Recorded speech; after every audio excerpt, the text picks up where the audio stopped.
Welcome everybody to the Pali course lesson 2.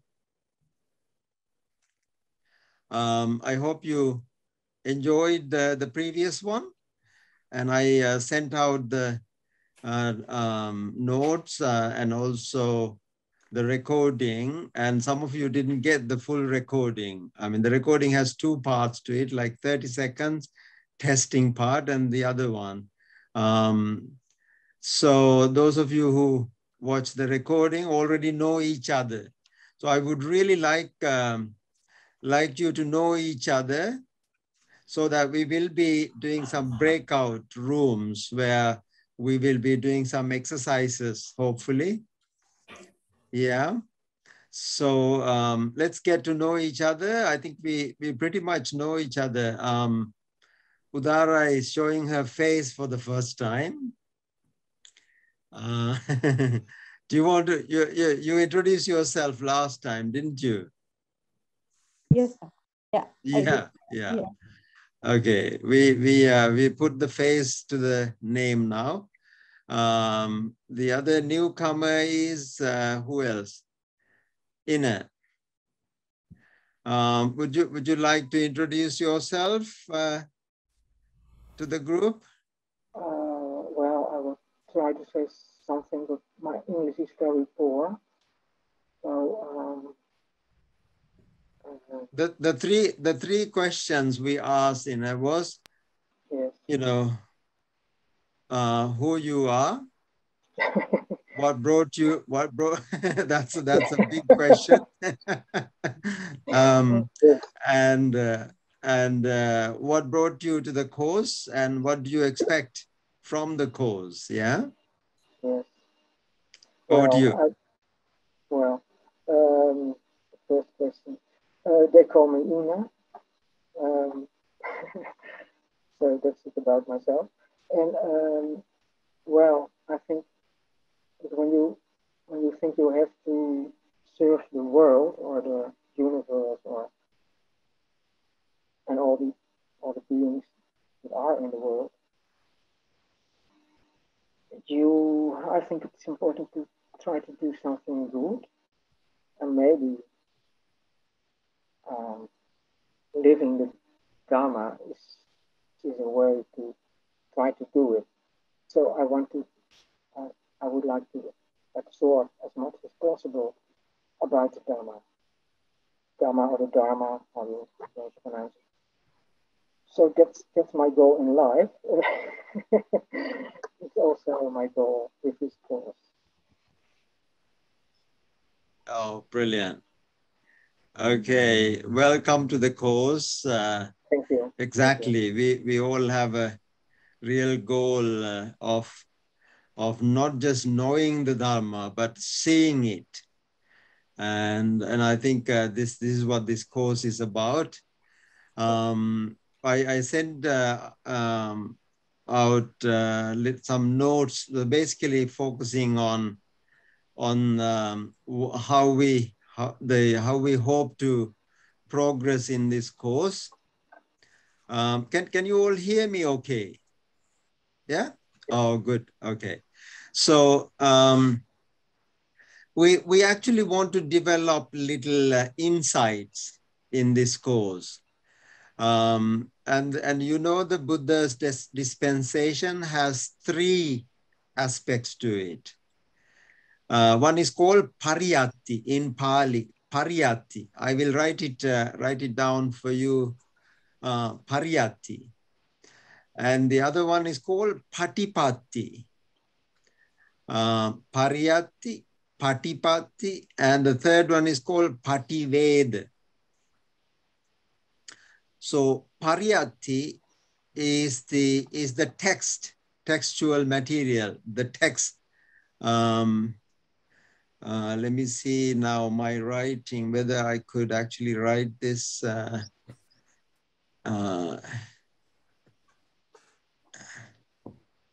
Okay. So the first one is called pariyatti.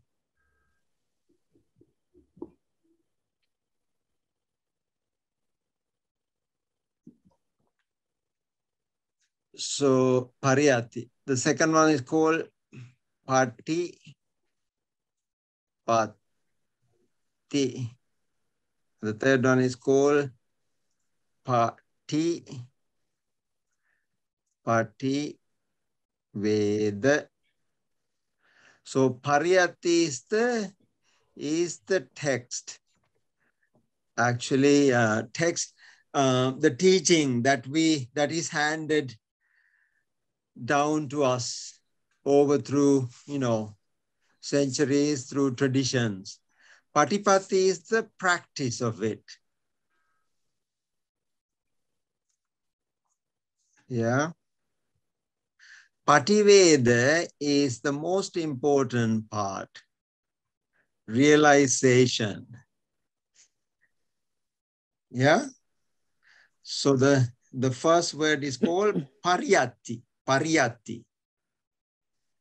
Sanskrit, it is called paryapti, isn't it? Paryapti.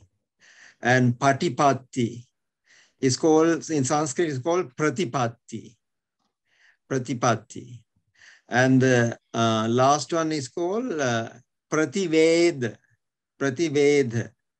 It comes from the root vid is to penetrate. Patived. So pariyatti, this is all the books, text that we are actually in possession.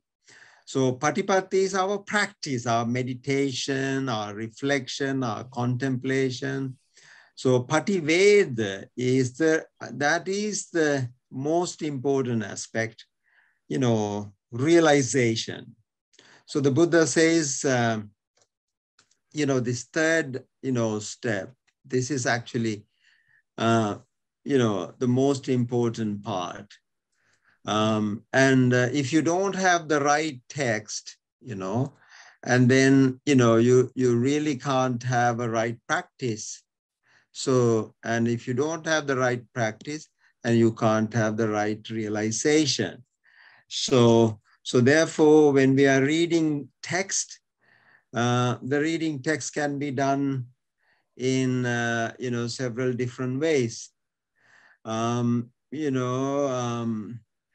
one of the sutras, the Buddha actually talks about uses three important words. Have you written this down? So one is called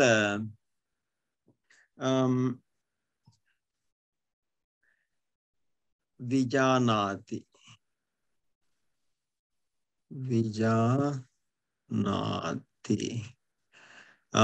It is also called Sanjanati.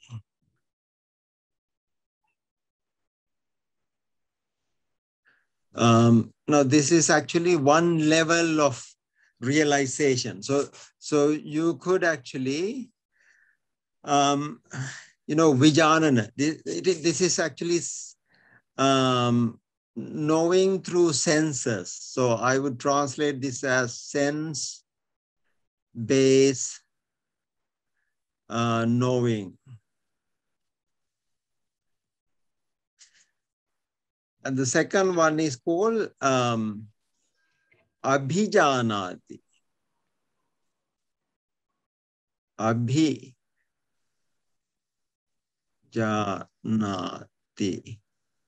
And the third one is called Parijanati.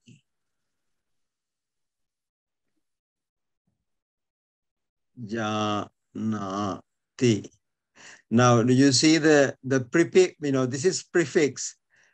Abhi and pari are prefixes. Yeah. So, can anyone tell me what the difference is? This like these two? Now, the first one is sense-based knowing. Now, knowing through your eye, ear, nose, tongue, the body, and mind.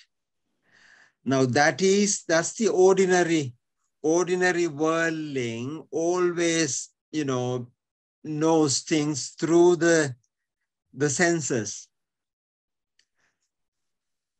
And this is the knowledge of the seeker. Seeker is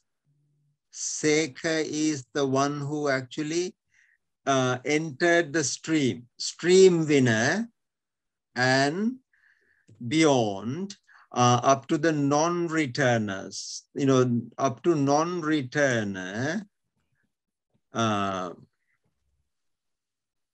So up to non-returner, they are called seekers. But the Arahant is called a seeker. So he has actually completed the training. Now this is an ordinary worldling, Putujana.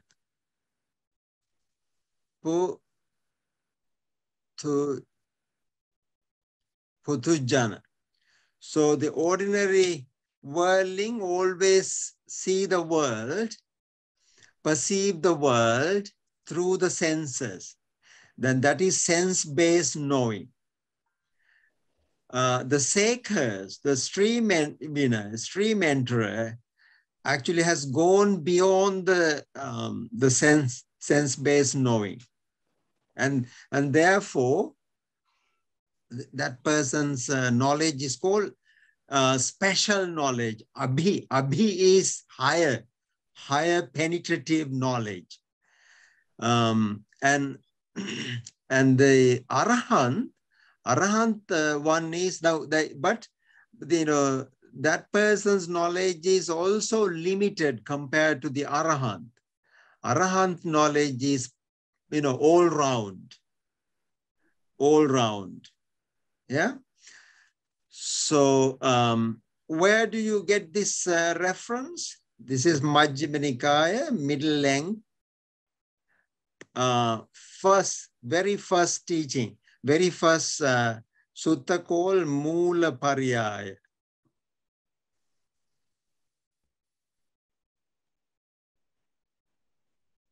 Mula Pariyaya. So in this sutra, the Buddha says, knowledge is of three types: Vijanana, Abhijanana, Parijanana. So our effort should be to get to at least the second level, if not the third. Yeah. So now that is why we need to be a little bit more probing. Okay, penetrating. Any questions so far? Can I ask you the last one, the parijhanati, the pari? Can it also mean beyond or transcendenting? Well, the prefix pari has like all round. I mean, the meaning pari, somebody who has that full knowledge, complete. Complete really does mean gone beyond. It is, not limiting oneself. Now, the Arahant is parijana, parinya. So yes, you could safely say, gone beyond. Yeah. I'm also asking this because today is the 15th of February.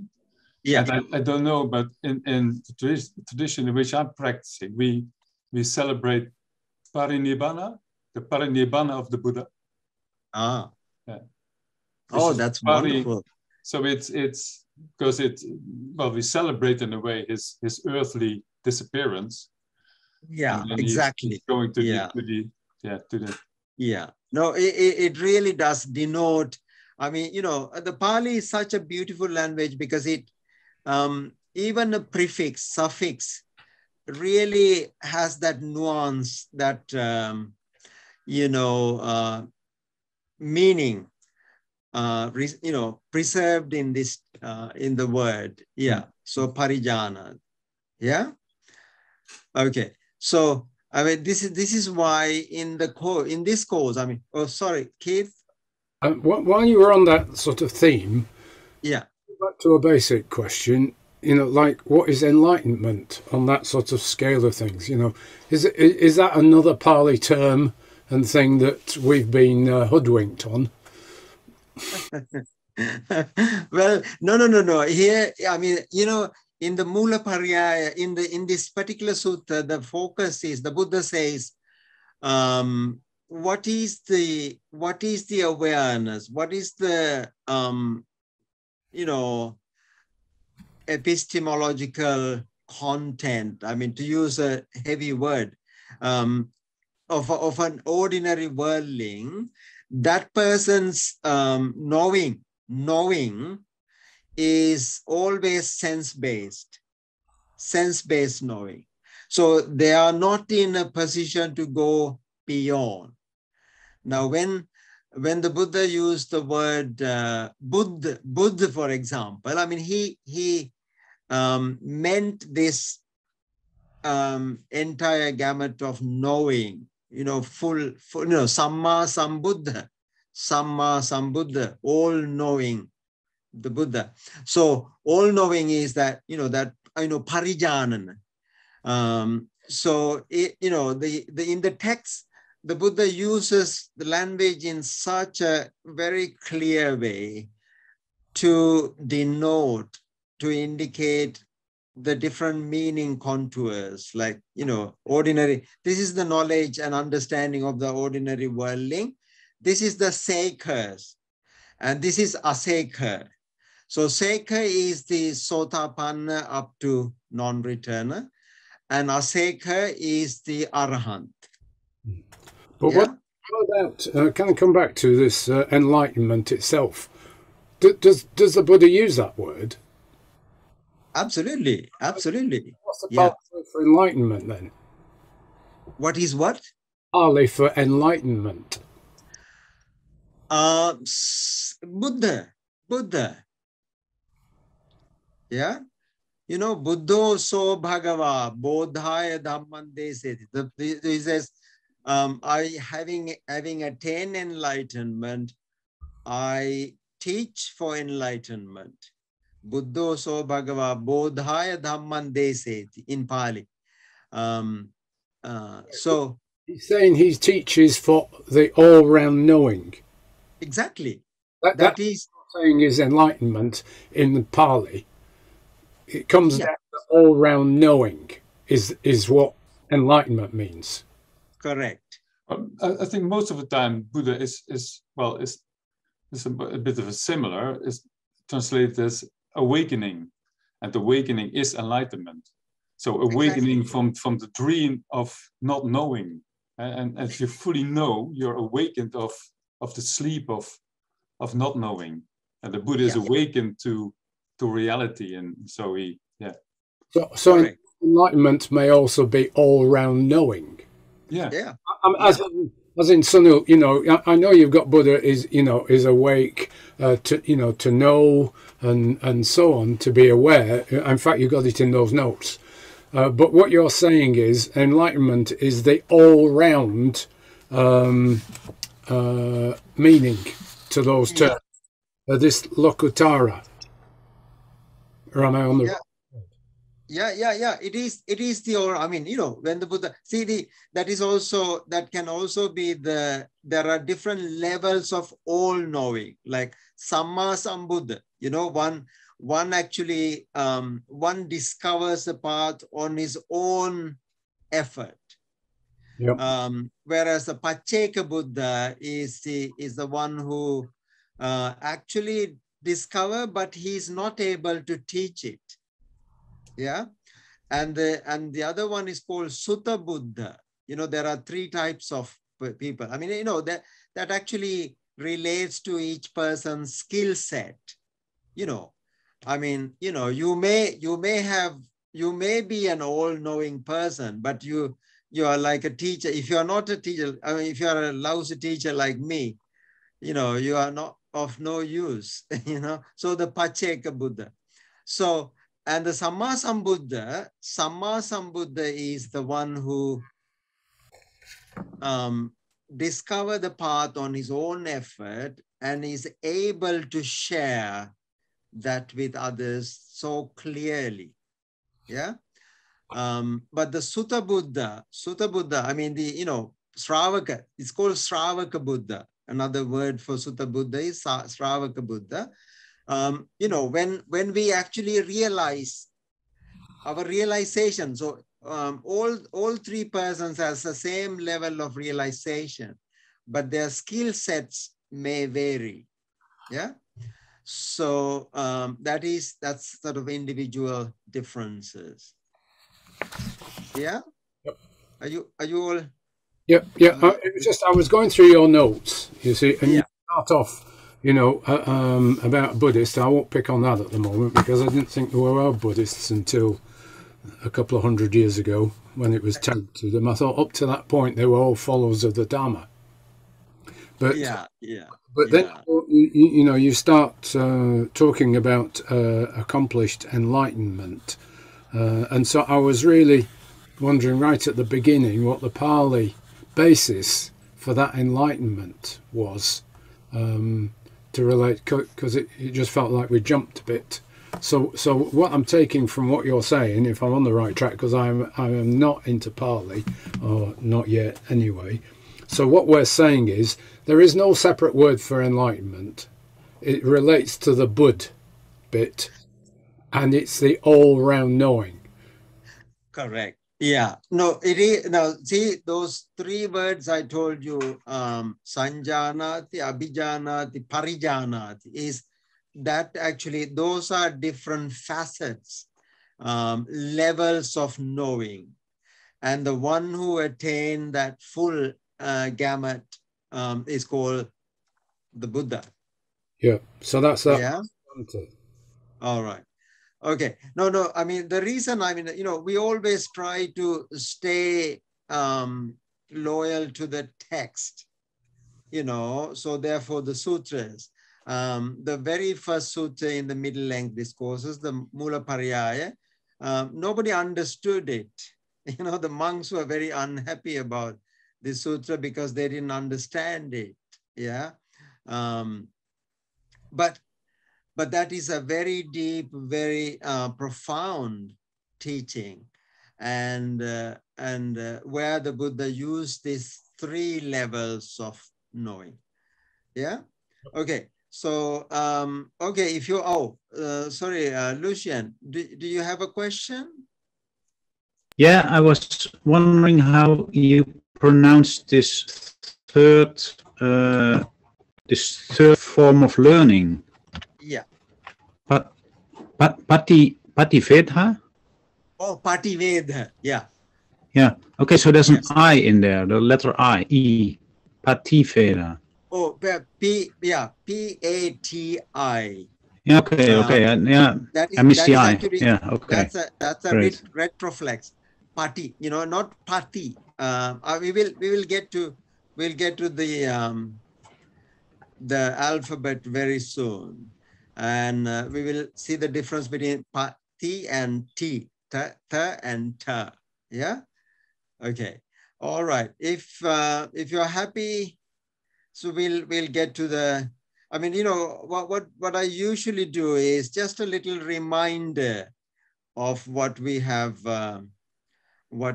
discussed, and then every lesson you'll get a set of notes to read through, and then we will we will actually expand the topics slowly. Okay. Okay, so let me get those notes out. Oh.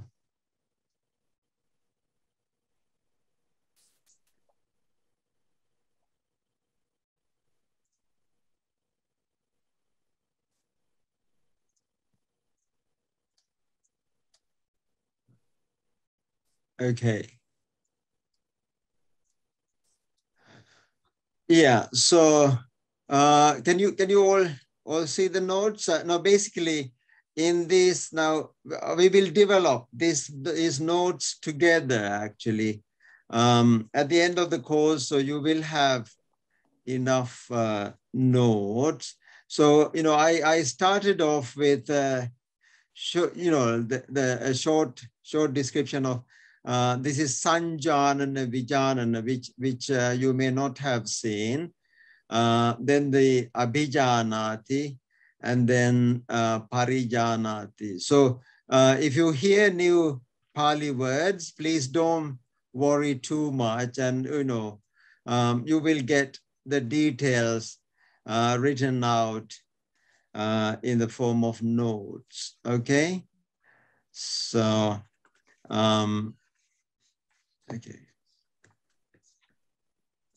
okay, so then this idea of Buddha, because we all actually have an idea of who the Buddha is. Let's actually ask the question, like, what comes to your mind when you hear the word Buddha? Each one of us, we have kind of a perception of a person, isn't it?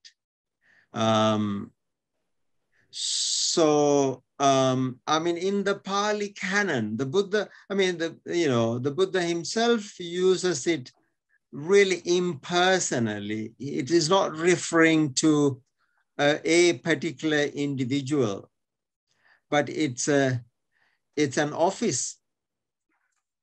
Yeah, it's a designation.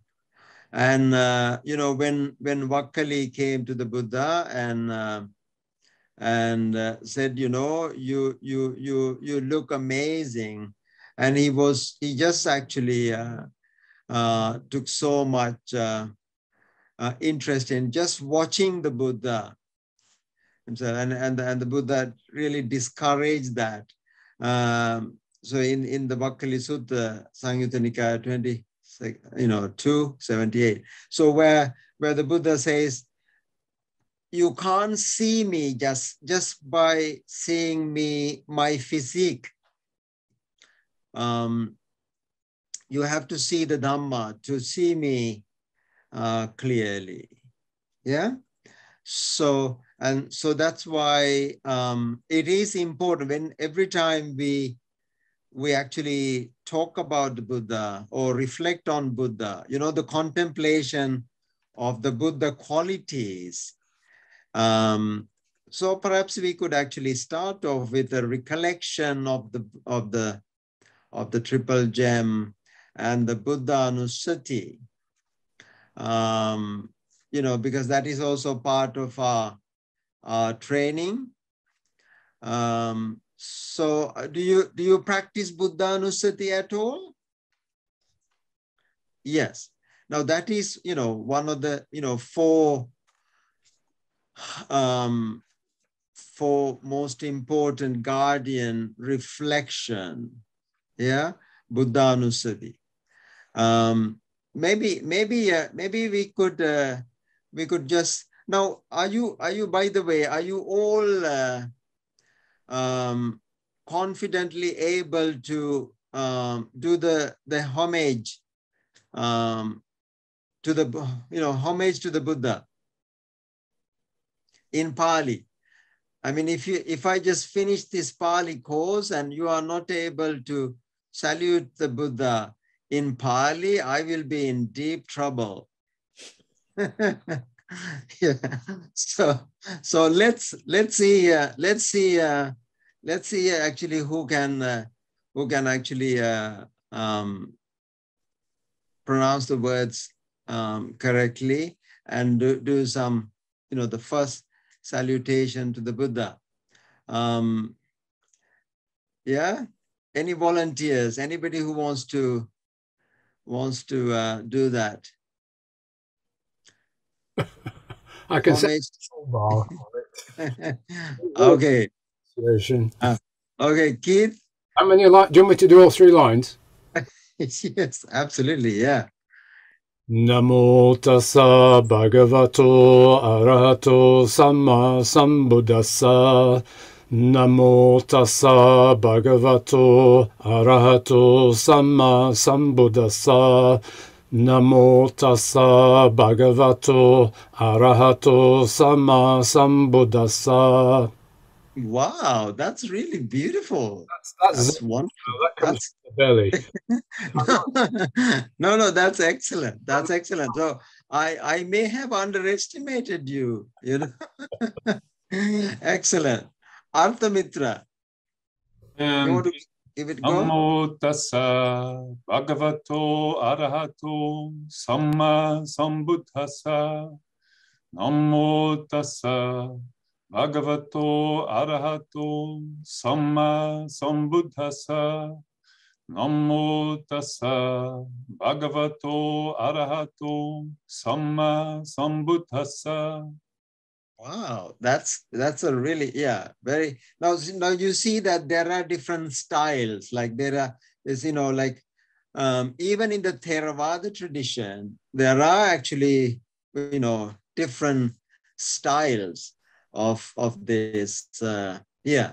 Okay, so who else, yeah, thank you both. Who else wants to try? Come on, Christine. This is not my style. This is not. I haven't actually. I'm not familiar with this homage, I'm afraid, from the Tibetan tradition. So yeah. I'd prefer just to listen in. I'm very happy to learn. I'm very happy to learn, but it's new to me. Sorry, Keith. No worries. That's absolutely fine. Okay. So I could give you my Tibetan refuge, but not this one. Yeah, go on then. What is your Tibetan one?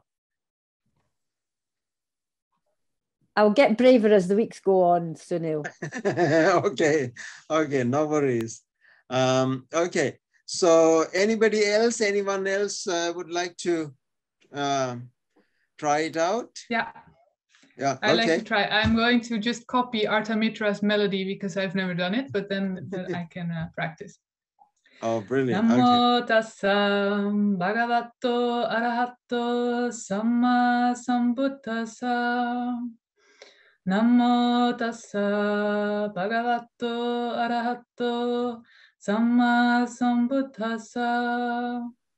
Namo tassa bhagavato arahato samma sambuddhassa. Oh, that's lovely. That's very, very nice, very calming. Now you can see even that you know, salutation to the Buddha can be so calming and beautiful, wonderful. So thank you, Julie. Anyone else would like to try?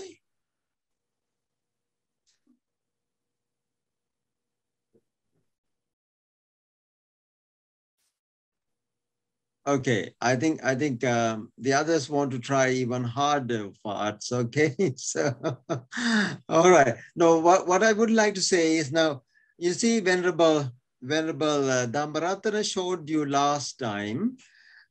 Even within one tradition, when you do the salutation in a different context, like when you are in a, you know, the Vinaya Kamma. Vinaya Kamma is where the disciplinary, you know, code of practice is being discussed. You have different rhythm to it. So the way you salute the Buddha also varies according to the context. Yeah.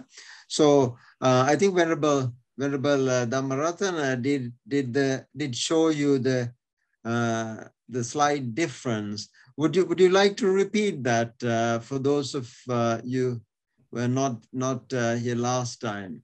Bhante. I'm chanting. Yeah. Different. Yeah, different part of the namaskar, right? Yeah. Okay. Sadhu, sadhu, sadhu. Namo tassa bhagavato arahato samma sambuddhassa. Namo tassa bhagavato arahato samma sambuddhassa.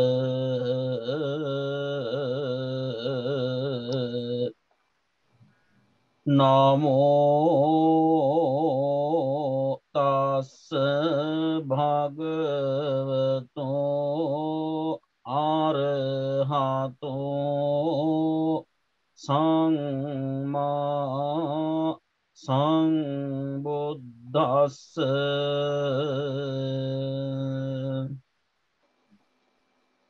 Yeah, no, that's beautiful. Actually, you see, a tradition over to, like, say, thousands of years, they had this contextual differences. Like, now that really defines the context. How you are paying homage to the Buddha. And it's really important. And when you are doing a chanting, for example, it is the melodious, chanting, and that is also something that we need. We are trying to develop little sensitivity. Now, in your spiritual caregiving, for example, maybe somebody would ask you to do a little chanting, and then you would like to, chant, and it'd be really nice to have a little bit, awareness of the tradition. Yeah.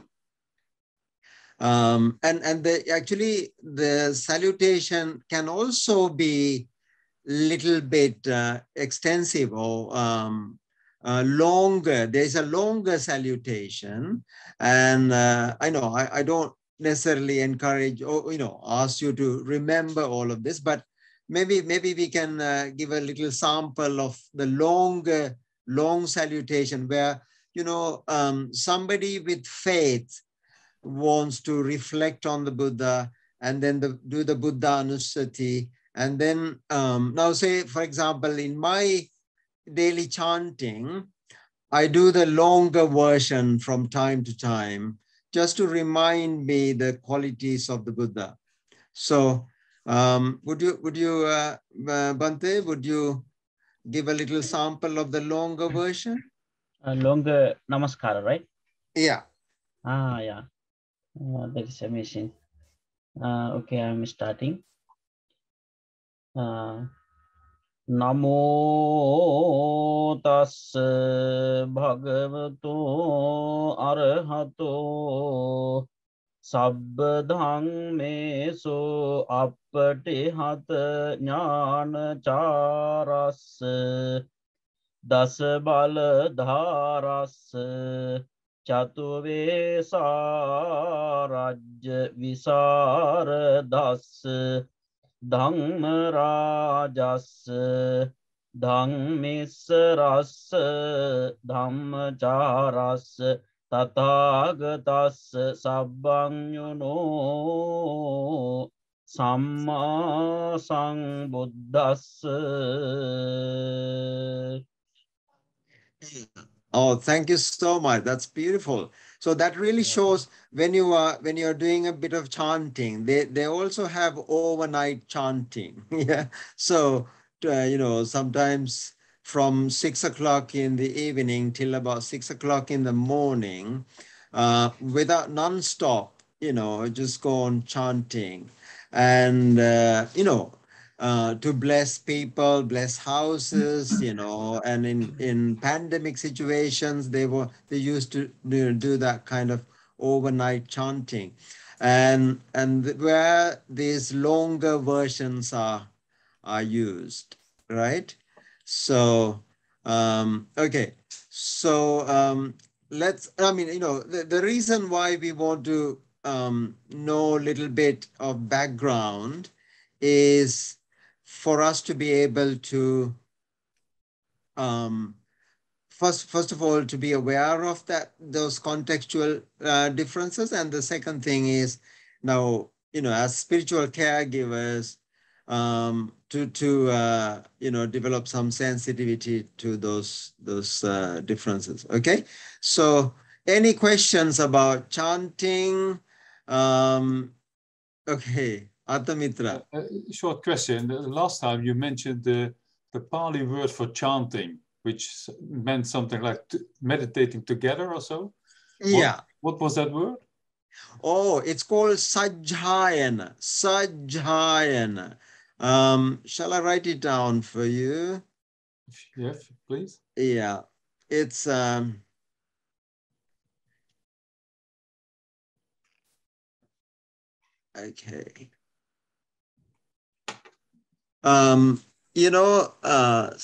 The Pali word Sajjhayana.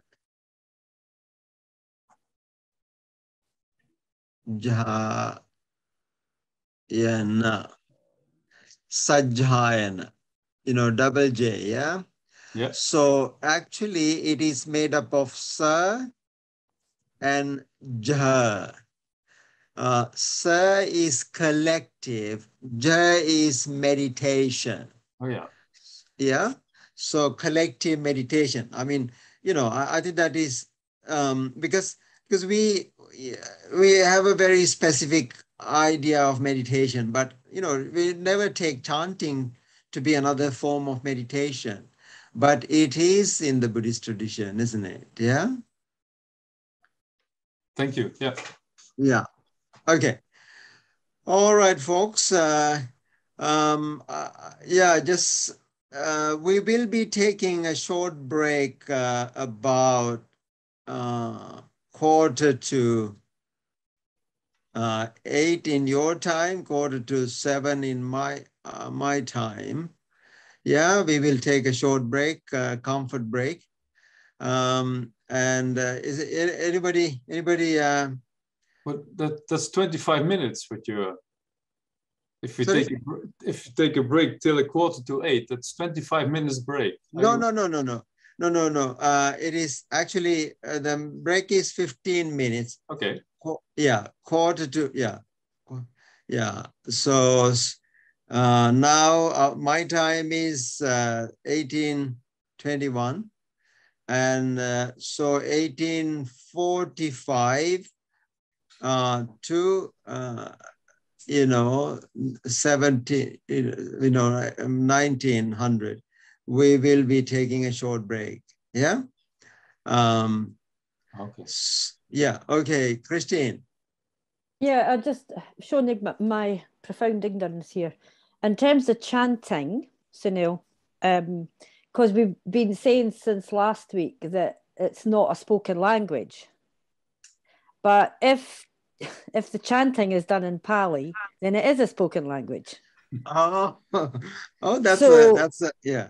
So what I'm asking is, when was chanting? I've really been ignorant here. Was chanting a tradition when the Buddha was alive? When he had his own sangha, did they chant together? Yeah, definitely. I mean, there are many instances in the Pali canon where the Buddha asked the monks to go and chant. As even the Arahant, when they got ill, they go and Well, chant. that was my understanding. Yeah. So is it? So it was spoken then. Oh yeah, absolutely. I mean, Pali.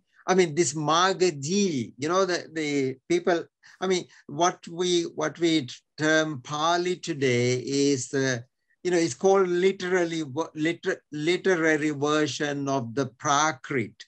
Prakrit is the spoken part. So the Magaji was a language, but it has been kind of relegated, or it has been preserved in what is called Pali. Yeah. So though people say, that the Buddha didn't speak this language, but most languages have actually written and the colloquial, there is a gap between the two. Now, even English, you speak, the way you speak and way you write is different. But yes. that doesn't mean that it is two different languages, right? You say spaster, spaster, supposed to, yeah? When you write, you write it in a different way. So some languages, the gap between the written and the colloquial can be bigger. And in some languages, it may be lesser. So what we call Pali is the preserved version of the Magadhi. Yeah. And if you want to really, know a bit more about it, this book, in the introduction, there is a bit of discussion about this topic. And Bhikkhu Bodhi, I put some resources. I have the book. Yeah, I do have it. You have the book, and also listen to Venerable Bhikkhu Bodhi, who is, who's giving a little bit of background about the Pali and, the canonical versus commentarial, etc., etc. So I was hoping to give that kind of description, but since it is already repeated in that, when you have time, you go to the Bodhi Monastery website, which I have put on your resources, and listen to, lesson 1, lesson 2, lesson 3. Yeah, he okay. discuss all the details. Yeah. I think what confused me was when the professor was here last week, he was quite adamant that it wasn't a spoken language. And that's kind of thrown me off, because we're now clearly talking about a language that if there was chanting, it was being used as a spoken language. Yeah, so, this is why I say don't listen to professors, yeah, because they are academics, they are academics, and they study it for academic purposes. But you got to use your own intuition, like in the Pali Canon. The Pali Canon is our closest document, so to speak, of the words of the Buddha. And, it is true that it is it has been written down. When you write down, there is some formalities followed, but that doesn't mean there is a huge gap between the spoken and the written. Okay. So, yes. Yeah. Okay. Any more questions before we get to our discussion again? So in my notes, if anybody finds anything difficult to understand, or I sort of sometimes get carried away by some deeper concepts and so on, please feel free to ask me. Okay, stop me and say, Sunil, you're too fast, too slow. I think I'm very slow to most of you. Did you want to say something, Artamita? Well, I've got a question about the introduction. So you say that the Sangha, so you're a Buddhist when you're going for refuge to the Buddha, Dhamma, and the Sangha. And then you define the Sangha as a fourfold community. Yeah. And then the last of the fourfold is the accomplished, enlightened Aryan Sangha. Correct. And what I've learned was that you speak of Aryan Sangha from stream entry onwards. So, and that's of course, a stream entry is not enlightened yet. So enlightenment is inevitable, but he's not yet enlightened. So I see you nodding, so you agree with that understanding. Well, I mean, the word Sangha is the community. Yeah. When you say community, you are not trying to exclude anyone out. No. Yeah. But but the Buddha, when he actually said you have to take refuge of the Sangha, he meant the Aryan Sangha. Yeah, yeah. Because the Kalyana, there's a word called Kalyana Mitra. So the Buddha is the Kalyana Mitra, the greatest Kalyana Mitra. But then after the Buddha, it is the enlightened being who are Kalyana Mitras, right? So therefore, they are our guide. So, but that doesn't preclude other people, any followers. Like I see that. Yeah. Sorry if I interrupt you, but I see that. But you talk about, you define the Aryan Sangha as the enlightened beings. Correct. Yeah. And what I've learned is that the Aryan Sangha is everyone from stream entered onwards to Arahat and Samyak Sambuddha. So it's a bit, there's more included in my Aryan Sangha, if you say so, than in how you define it. That's my question is. Oh, okay. Are you talking about the Sakers? Now, Sakers and Asakers. The Sakers, actually, in the Buddha's context, if you are not a stream enterer, you have not actually tasted the Dhamma. Yeah. So then you're not part of the Aryan Sangha. Exactly. Yeah. So stream enterer onwards, now they are the Aryan Sanghas, right? Okay. But in the general sense, the fourfold community, both lay and and the monastic, men and women, all fourfold community is generally spoken of as the Sangha. Yeah, but it's not the Aryan Sangha. No. No, and you go for refuge to the Aryan Sangha. Exactly. Yeah.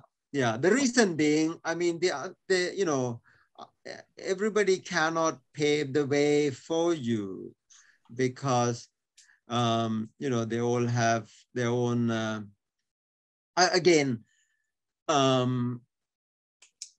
remember when Ananda. Recording in progress. Sorry, am I echoing? So when Ananda, Venerable Ananda was invited to, be the Sangha in this council, he had to attain enlightenment. Yeah. So because he was a very crucial part of it, and he strived very hard.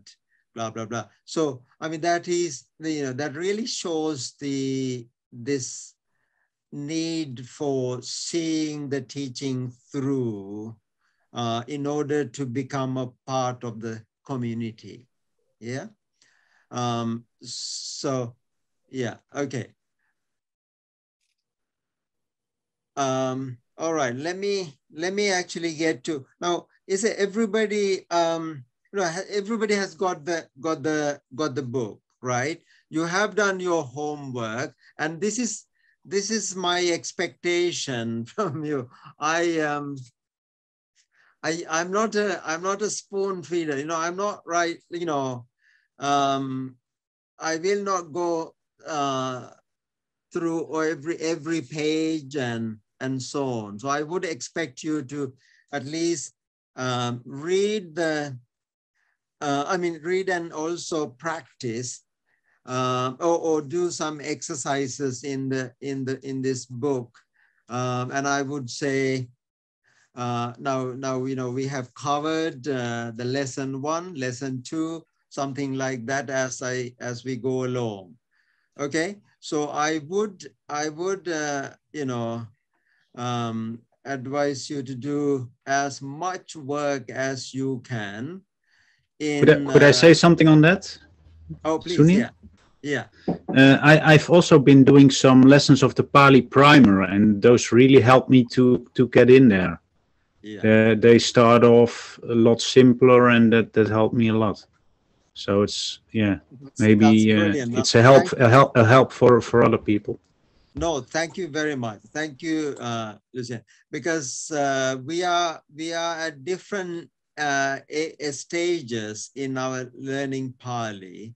So therefore, what you should do is, I mean, if you think you should start from the, primer, Pali primer, Lili de Silva, I have put a link to that. You could actually get the PDF and do a bit of practice and so on. And then Bhikkhu Bodhi's lesson, I mean, he has, he covers every lesson meticulously, very nice.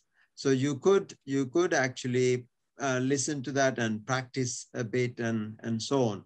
But so I will not repeat whatever has already been done. So because that way we can save a little bit more time for discussion and on the main concepts and ideas. But if you want me to, get into a particular lesson, I don't mind that at all. From time to time, we will peep into some lessons and practice them also. Is that okay? I mean, everybody with me so far? Are you okay with that, or what is your what is your expectation in terms of I mean, are you learning this way, or do you think, because see, I didn't want to repeat whatever sources or resources available already. I wanted to kind of put all that together and drive it in a kind of a way that would be helpful for learning Dharma rather than learning Pali per se. Yeah? Okay, Artamitra. Yeah, but I'm just saying what I had expected. I had expected that that it was a course Pali through which then we could understand the Buddha's words better. But so I had expected it to be a bit different, a bit more sort of, let's say, to start with sort of just simple learning Pali. Yeah, And through that then being able to read the original suttas or so. But I mean, yeah. That's only me. I mean, that's what I had expected. Yeah, we let me get this text again. New Pali course. Okay. Let me just see. Okay. Can you all see the new Pali course here? Yep. Yeah. So now you see, we can, what I do is, I mean, we can actually go through some of these lessons.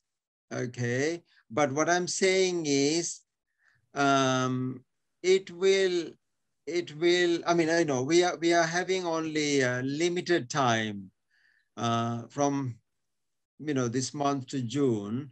So therefore, you're wanting to learn Pali for academic purposes would be slightly different from, I mean, in this one, this is a course for spiritual caregivers. So therefore, I was taking a kind of a different route. Neither I go to the reading sutras, nor I go to reading, learning Pali, but I'm just sort of getting the intersection of the two. Yeah. That's okay. I'm just telling what I had expected, but that's fine. I mean, I just follow what. Okay. Excellent. Now let's actually, this is a Pali alphabet, and they, and I think there is it'd be really nice for us to have an understanding of the alphabet, so that we know the pronunciation, we know the, little bit like nuts and bolts. So, okay. looking through these vowels, what's the difference that you see from English, for example? The order. Yeah, the order is, order is different. What else? Well, the signs above the vowels. So yeah. Okay. Yeah. Exactly. Now this is important. This is again the minimal pair. Minimal pair is when it matters to the meaning. A, I, U, U, and but A, O. You know, A and O are always long, and there are actually only certain contexts it gets shortened. But otherwise, in Pali, it is not written as, because it is always long, yeah, except for few contexts, right? So now, and can you actually, can anyone actually give me an example of the difference between and in any Pali word that you know, where you find the difference between and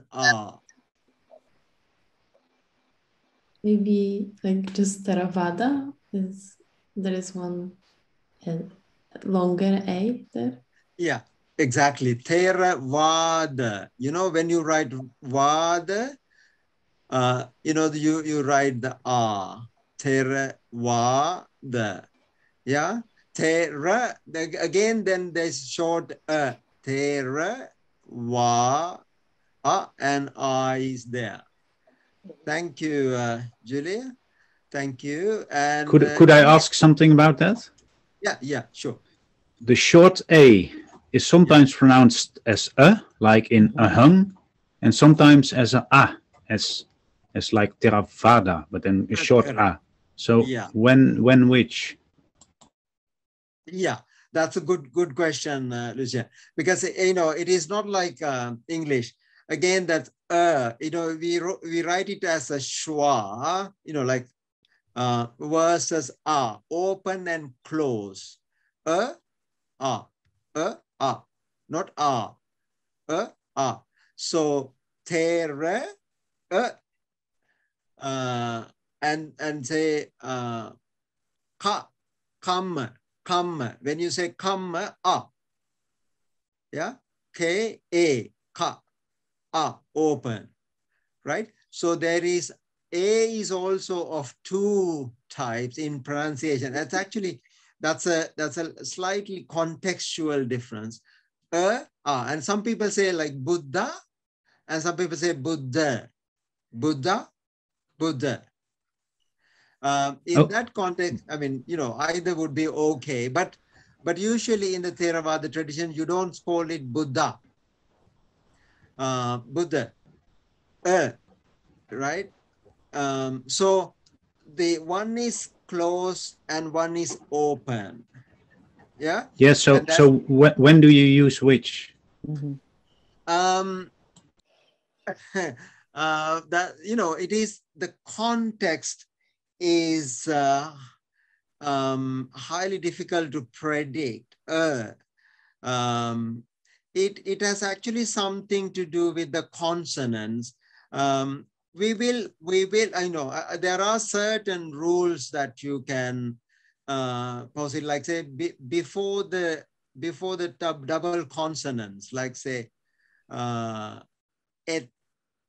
There are certain contexts, but that is something that you have to learn as we go along. And this is why that is not actually very much meaning changing. So it is not a minimal pair. And is not minimal pair. Like say, whether you call Buddha or Buddha, it is, either is acceptable. So therefore, that is actually not not being put as here as two different vowels. Do you get what I mean? Yeah. Yeah. Okay, thanks. Okay. So, but A and R, you know, like Brahmana. When you say Brahmana, like Vada. Now the length, you know, matters. E plus, you know, versus E. U versus U. You know, those. And another one thing to remember is these are not, though not written as long, they are by default, they are long, except just before the double consonants like et, seyo, otto, soti. You know, there are certain contexts where it gets shortened because of the context. So the vowel pattern, I mean, it's rather, you know, simple system.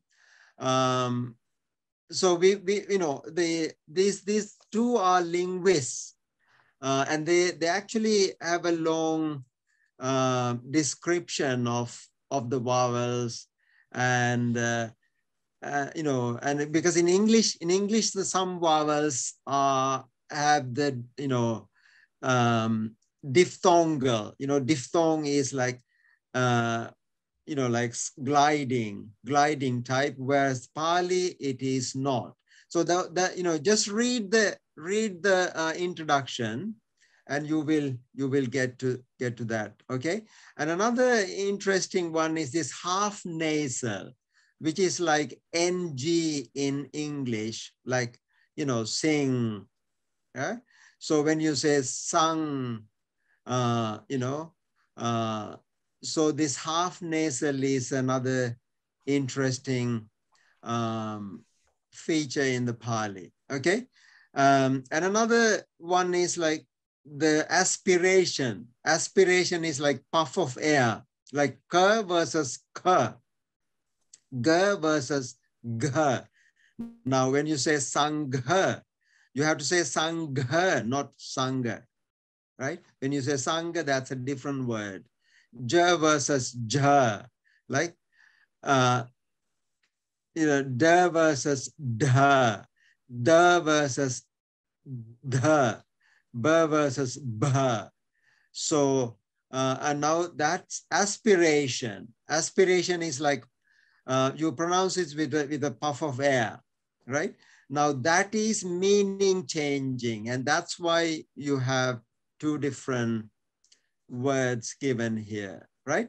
And the other one is this retroflex, which is unique to Pali. And if you actually look through this, you will see it is you know, it starts with the back of the palate, right? It's called vila, ka, cha, ta, pa. So from the back of the mouth to the front of the lips. Now that's why it is called labial. Labial, dental, retroflex, palatal, and velar. Yeah. So now the you know, these, so therefore ka, cha, ta, pa. Ka, cha, ta, pa. Ga, ja, da, ba. Ga, ja, da, ba. Yeah. And now those are actually in any language, you know, chooses its consonants and vowels this way when it leads to meaning change. Yeah. So you will see these diacritics written, either the length or the, you know, this is nasal, and or even under the, you know, this is like retroflex. Under the T, you have ta. This is ta. This is ta. This is dental, and this is retroflex. Yeah, ta and ta. Yeah, ta, ta, ta, ta, ta, ta, ta, ta. So we will practice. Sorry, that may be a little hard for you, because in English, you know, you don't have this retroflex set. Yeah. But we will practice as we go along. Okay. So it is time to take a short break. Something? Oh yeah, yeah. Okay. Yeah, please. So the retroflex is pronounced like slightly more to the back, like in between the palatal and the dental. So like, is it? Yeah, that is actually, you know, it is actually at the roof, at the roof, you know, at the roof of the palate, like in the, you know, ta. And you can get a feel of that ta. When you say ta, it's you know, being between the dental and palatal. That's right. Yeah. Ta. Yeah. Teeth, you know, when ta. So for English speakers, it is hard, and that is that's another sign in Sinhala. I mean, you know, in Pali, but because even in my language, in Sinhala and some of the Asian language, just also this retroflex is there. So we find it easier to pronounce it. Yeah. All right, folks. Let's take a short break and meet again in let's make it 10 minutes. Okay. Okay. 10 minutes.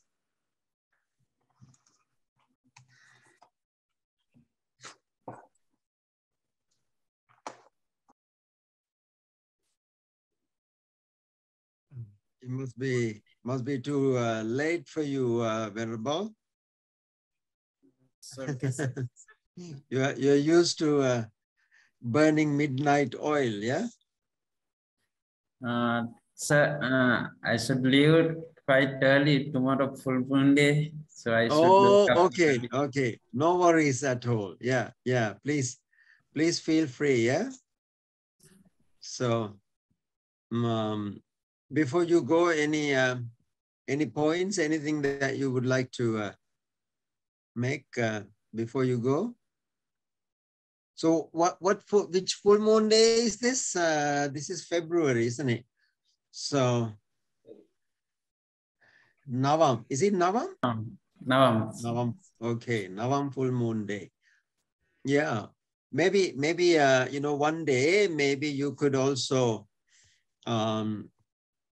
give us a little taste of what you know, how the full moon day is you know, constituted in the tradition. So we could you know, in relation to Pali, yeah, those precepts and higher precepts and things like that. So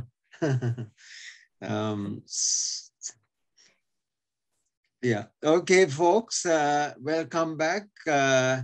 You know, some of the venerable monks, you know, they have to go because of the full moon day tomorrow. So are you celebrating the full moon day?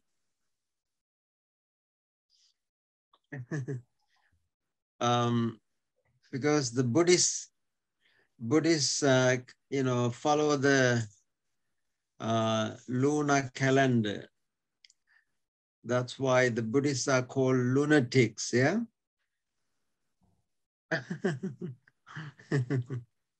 Yeah. So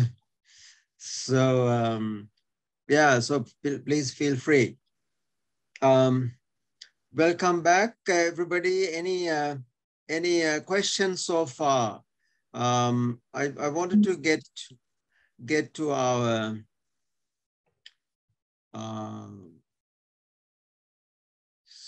so this. I wanted to ask something. Yeah, please. About like exercises and where are we with the material? So like last time I tried to go through this lesson in the book that I bought, but it was so hard, I got discouraged.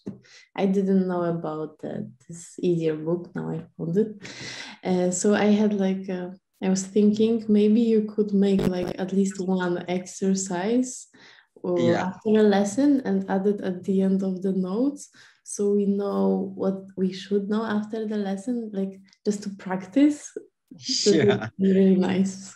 Yeah, no, indeed. We we will do some exercises, of course. Yeah. So and actually we started today with this. The book starts with taking the refuges, isn't it? Yeah. So that is the lesson one. Lesson one. Let me just see if I could get that. Okay. Yeah. So this is like how now actually there's a lot of information here about the Pali language and history, etc. So I let you let's share them in front of your TV watching. I like there's so much grammar there, and yeah, I read the introduction and it was easy and interesting. But when there's like grammar and exercises connected with it, and there are not even translations of the words, that like not all, I think. Yeah. It's don't worry too much, because it's because there are these things are repeated a lot. That's why they have not bothered to, because they provide a glossary. Now this is the lesson one, isn't it? So starting from Buddham Saranam Gacchami. Yeah, we haven't even got to that, and then can someone say what this second word is? This word in the second row. I mean, not this, but what is this? Means twice.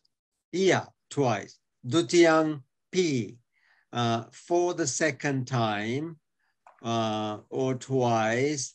Actually for the second time. Now this is a Buddham Saranam Gacchami. I go to the Buddha for refuge. Gacchami. Gacchami is like, gacchati, gacchami, is to go. Saranam, refuge, Buddham. So Buddham Saranam Gacchami, Dhammam Saranam Gacchami, Sangham Saranam Gacchami. Now, usually people know what this means. And then for the second time, Dutiyampi, Dutiyampi, Dutiyampi, and then what is this? For the third time?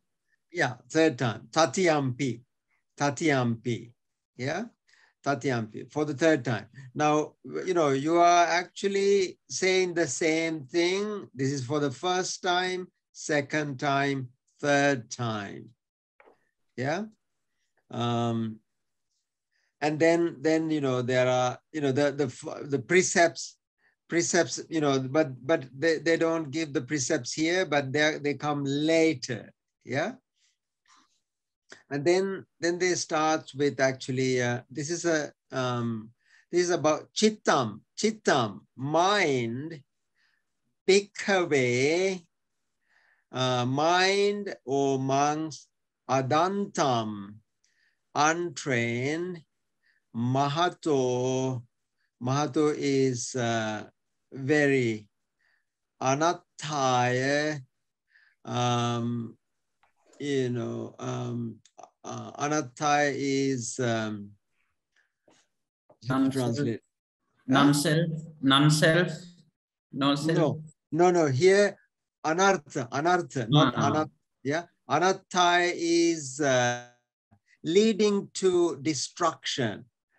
Samvatati, so anattaya. Attaya means for the well-being, for the good.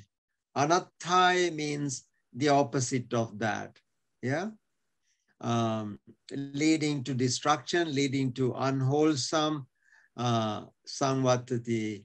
Samvatati is just like be, become. Yeah. So we will practice like that. Don't worry too much. We will practice some of these lessons leisurely, okay? Yeah, but what I want to emphasize is one of the, let me just get to this.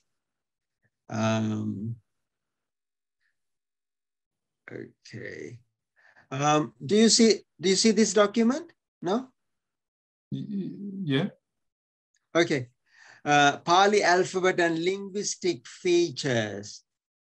Okay. So one thing that we immediately realize is Pali doesn't have a script of its own. Okay. Now, Pali. I still see the page. You see the other lesson. page. Okay. Yeah. Let me share. Okay.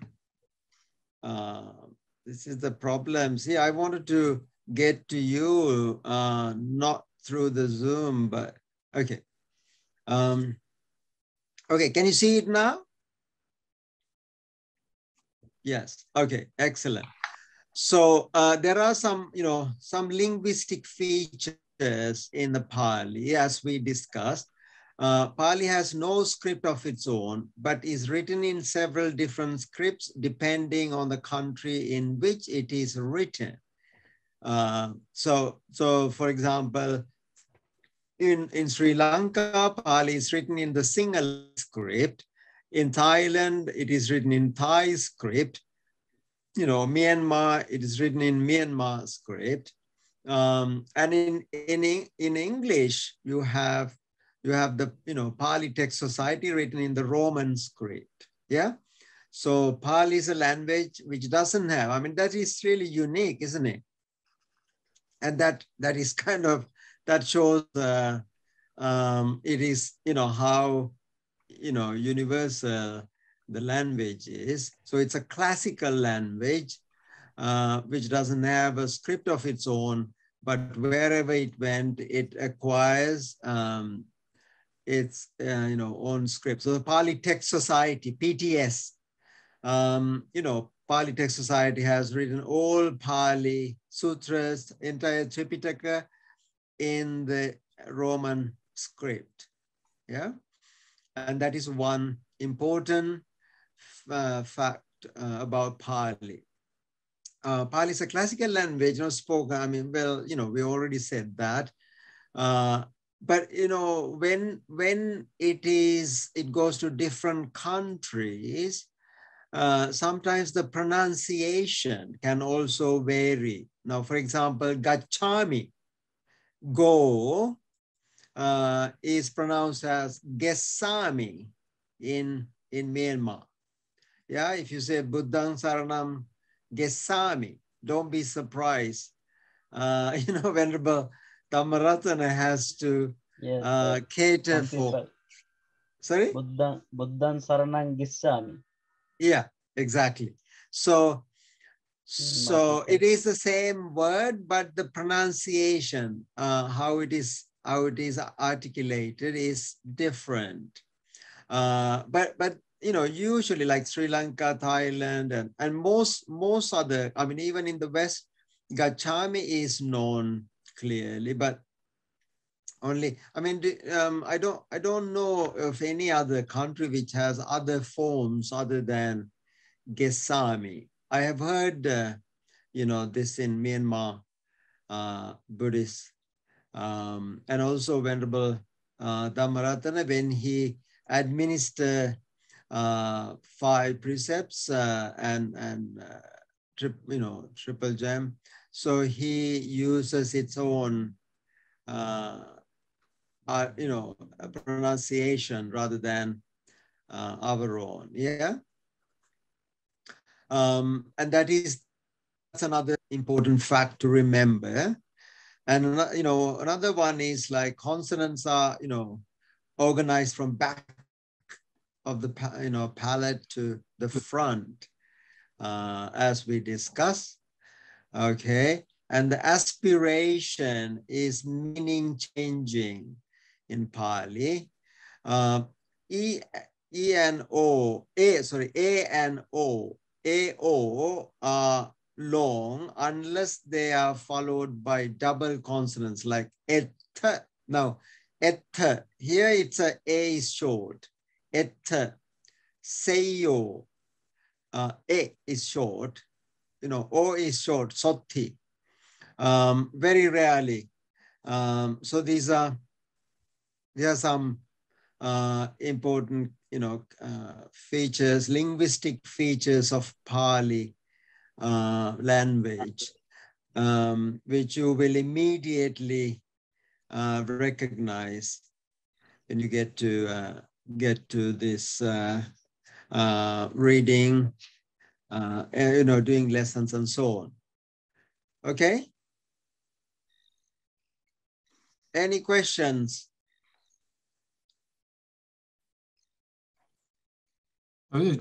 Just a remark. It's very common or very similar to Dutch, actually. We have also, we can say eta. Then it's with one T, and we say etta, and then the A gets short and it. Yeah. Oh, okay. That's a good observation. Probably I should learn Dutch then. Well, you should, yeah. Yeah, absolutely. We can teach you. Absolutely. No, please do. Please do. I'm looking forward to it. Yeah.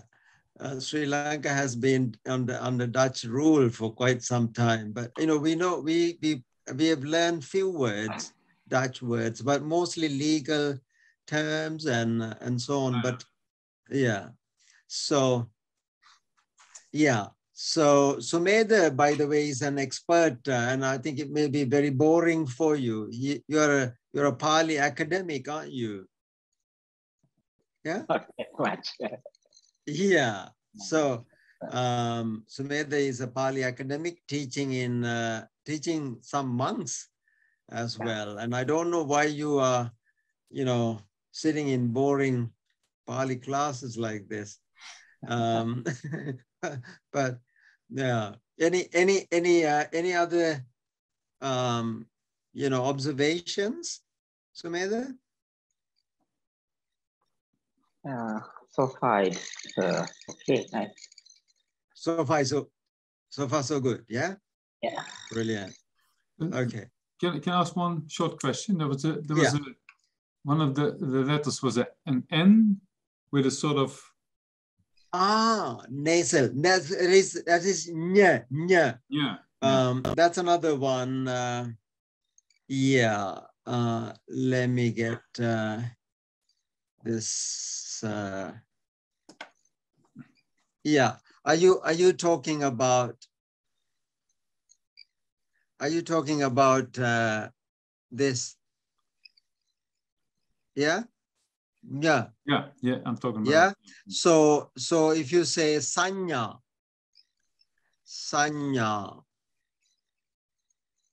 and that is how you write sanya. Sorry, essay sanya. Okay. Or even if you write sunyata.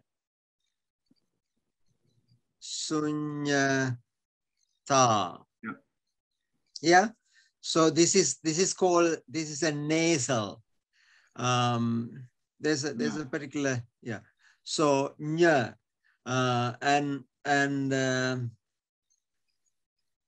yeah, and you might also see something like this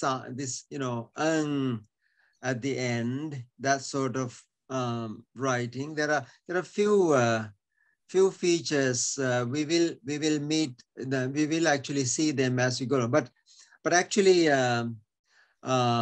the most important ones are, this long R and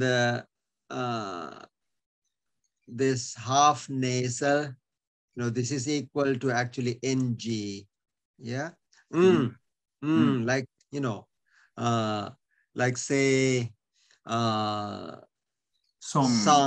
sang, yeah, sankar. When you say sankar, you write sankar.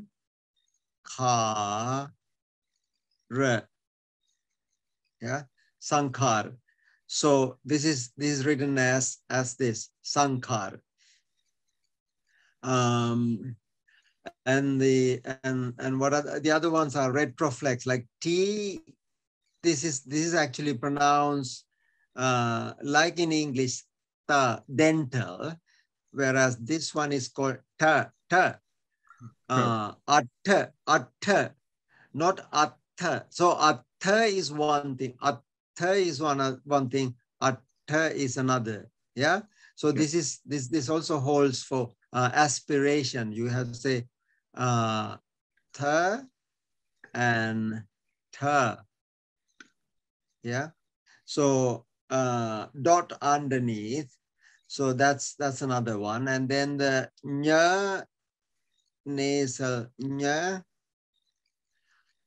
Now these are a few salient features of Pali. Okay. I have one question. Yes, about please, yeah. About N with a dot underneath. So how is that different from M? Like, could you maybe, because the N with a dot, okay. I didn't. Oh, great question, Mikhail. That's a really good question, because see, when you have say some ma, like the samma sambuddho, yeah, samma. So that M is exactly same as the M in English, some m. Whereas this one is like half nasal, sang, like this one, yeah. I meant letter N. N. Oh, okay, letter N. Oh, N and yeah. So like, okay, yeah, that's yeah. Na. That, you know, N is like any other N in English, yeah. Whereas this is a half nasal, like half nasal is like like, you know, as a one unit, yeah. So that these are kind of meaning changing. You see, this is called minimal pair, right? So na or dana, generosity, yeah, dana. Now dang, dang, the, dang the. Now this is dang the, dana. Do you see the difference? Yeah. So this is actually very much like English N, whereas this one is half nasal, NG. Yeah, sang. If I may, please, there's also the N from Nico, from Dana, with a dot below. Oh.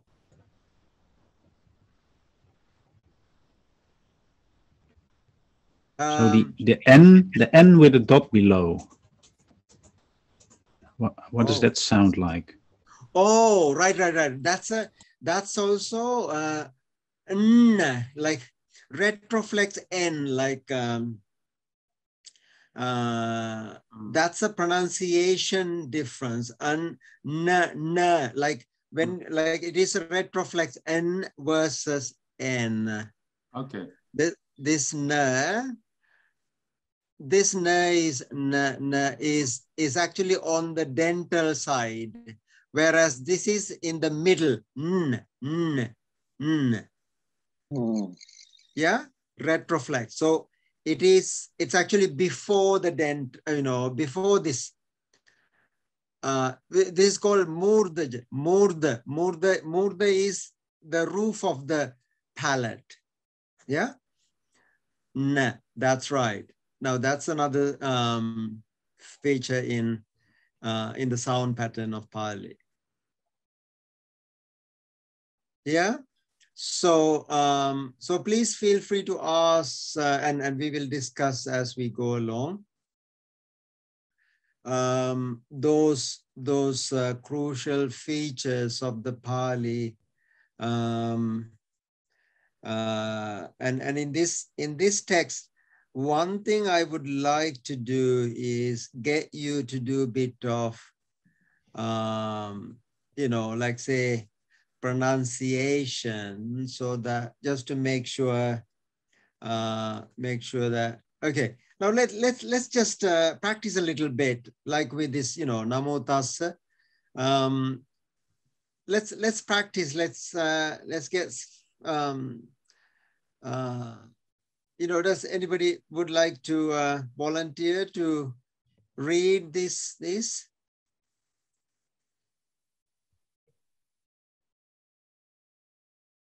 I could give it a try. Okay. Yep. So, Dutiyam or Tatiyam, how many times? Yeah, well, you could. Let's. Yeah. Okay. Buddham saranang gacchami,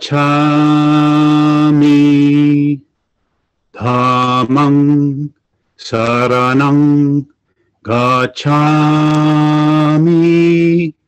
sangham saranang gacchami. Oh, that's lovely. That's beautiful. Oh, excellent. You know, you're like a celebrity singer, you know.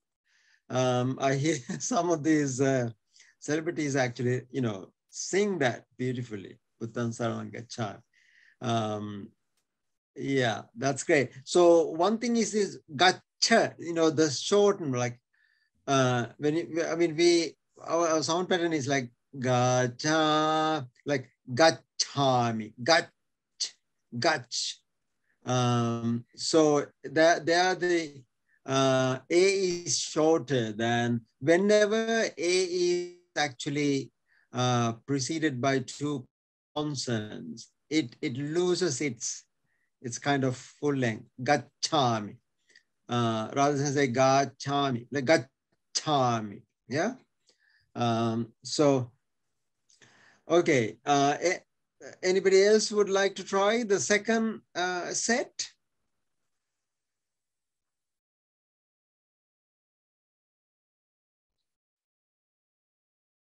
I'm sure Michal, yeah. I can try reading it. I don't know if singing, because yeah, I didn't yet ever said anything in Pali. So, Yeah. so it's Dutiyam pi buddhang saranang gacchami. Yeah. Dutiyam pi dhammam sarangnam gacchami. Dutiyam pi sanghang saranang gacchami. That's lovely. That's really good. I mean, I'm actually was very impressed that you are pronouncing the aspiration. Is it part of Dutch, or you know, is it yeah, no? I am Polish, and our language is pretty difficult. Sorry. But yeah, we use kind of similar sounds. So oh, brilliant. Yeah, so it's not actually that difficult, but yeah. That's very important in Pali. I mean, you know, I mean, if you say gachami, that is really awkward. It's really bad. So you have to say gacham, cha, you know, with that extra puff of air, cha, yeah. And when you say buddham, the. So dutiyam pi buddham saranam gachami, cha. Sangham, yeah, sangham. So that's great. Okay, thank you for that. Anyone else, the third set? I could try, but I think I will fail. No, come on. You Okay. can't go wrong in Pali. Tatyam pi buddham saranam gacchami. Tatyam pi dhammam saranam gacchami tatyam pi samgam saranam gacchami. Great. No, that's lovely. That's good. Yeah. So again, you have to be mindful with the half nasal, sang, not some. So see, if you pronounce M, it becomes full nasal, full but sangham, sanghang, Just cannot saranangacha. do it. I tried so many times for muted. I don't know. Yeah. Can I make a remark of that? Oh, So please, yeah. You don't close your lips with sang. So you don't. So the lips are separate. Sang. Ah, good, excellent. Yeah, that's exactly right. You know, when you say you close your lips. But in this one, you just, it is the lips open. That's good, excellent. Sangham versus samgam. Yeah. So I could do like the first M, but then on the other is harder. Like sang, yeah, I want to like do the M at the end of the. Yeah. So I mean, yeah. So just whenever you see a dot underneath, I think it's just open without closing the lips. Sang, yeah, like sankhar, sangha, saranang. Yeah, brilliant. Well done, folks. I'm impressed actually. So probably I can get through the whole book very soon with you guys. Okay. Does anybody would like to actually, now we are on the second line, just to get a bit of a pronunciation. Don't worry about the meaning that much. Would you like to sort of say by looking at it, read so that we can see if you pronounce the words correct? So maybe someone who hasn't done that, maybe someone would like to give it a go.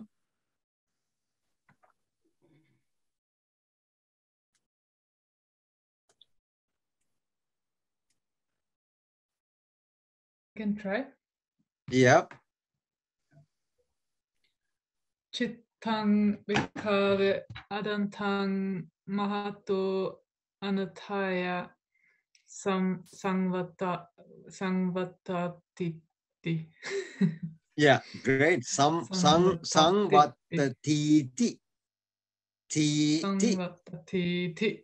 Sangvatati. Yeah. No, that's actually, whenever you see this T, that is a quotation. Quotation. Sangvatati, you are sort of quoting. It's a reported, you're reporting. Sangvatati iti. Sangvatati iti is joined together and say sangvatati iti. Yeah, very good, Judy. Okay.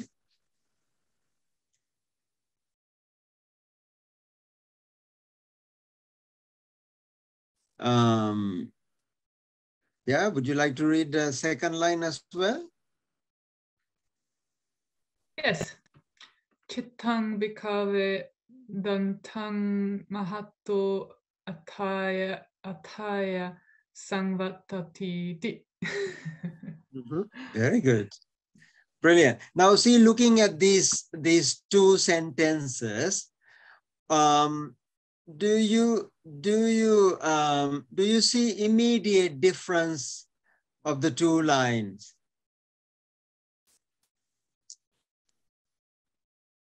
Yes, the first is the negation of the second. Excellent. No, that's great. So see, now the only difference between the two is this is dantang, whereas this is adantang.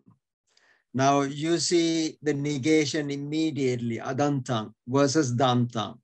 Yeah. So and do you also see the difference between these two pairs? Similar. It's also yeah. Exactly. Now that's again negation. The first one is the anathai. Athai. Atha is for the benefit. Anathai, not for the benefit. So see now, one thing that we immediately learn here is by putting a at the front of a verb or even a noun, you can negate a sentence. Yeah. And then there are some phonetic changes taking place. Yeah. So the rest is exactly the same. Chittam bhikkhave adantang mahato anathaya sangvatiti. Chittam bhikkhave dantam mahato athaya sangvatiti. Yeah, that's excellent. Who is going to read the next two?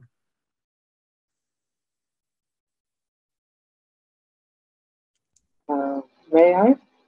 Oh, please, yeah. Sittang bhikkhave agutang mahato anattaya samvatati. Yeah. Sittang bhikkhave agutang mahato anattaya samvatati.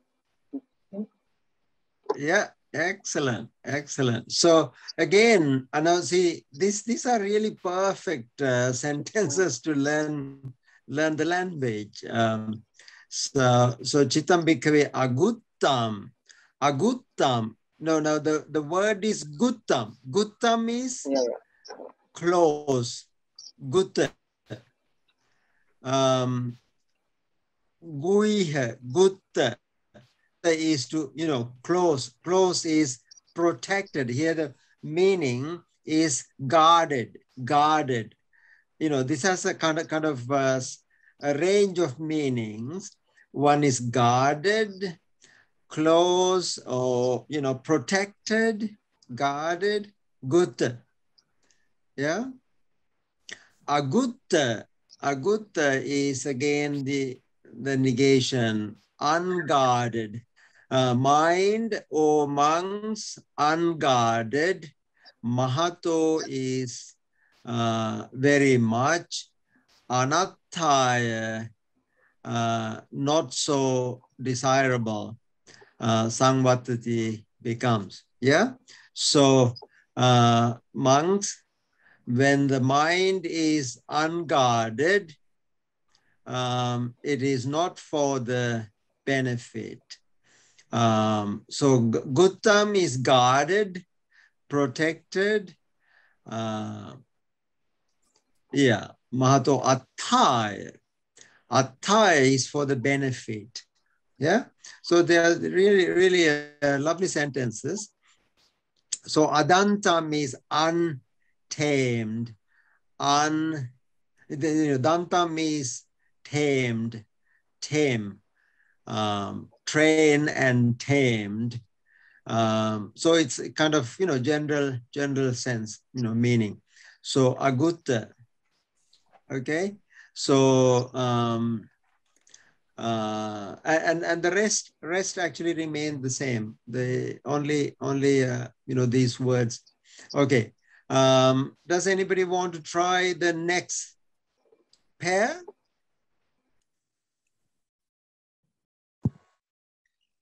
I will read.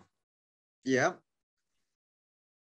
Chittam bhikkhave arakhitam mahato anattaya sangvatati. Okay, very, yeah. Chittam bhikkhave arakhitam mahato atthaya samvattati. You just put in both sentences. Yeah. So Chittang, the first one is Chittang bhikkhave arakhitam. Arakhitam mahato anathaya sangvattati. Mind, O monks, rakhati. Rakhati means protect. Rakhati. Rakhitam is when protected. Yeah.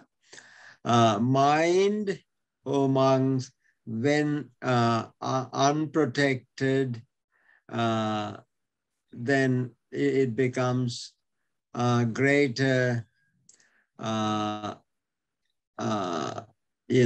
greater problems.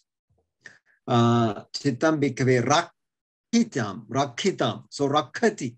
Now there you get a verb, rakhati. Rakhati is the verb. Rakhitam, when it is guarded or protected. Mahato atthaya samvattati. Okay.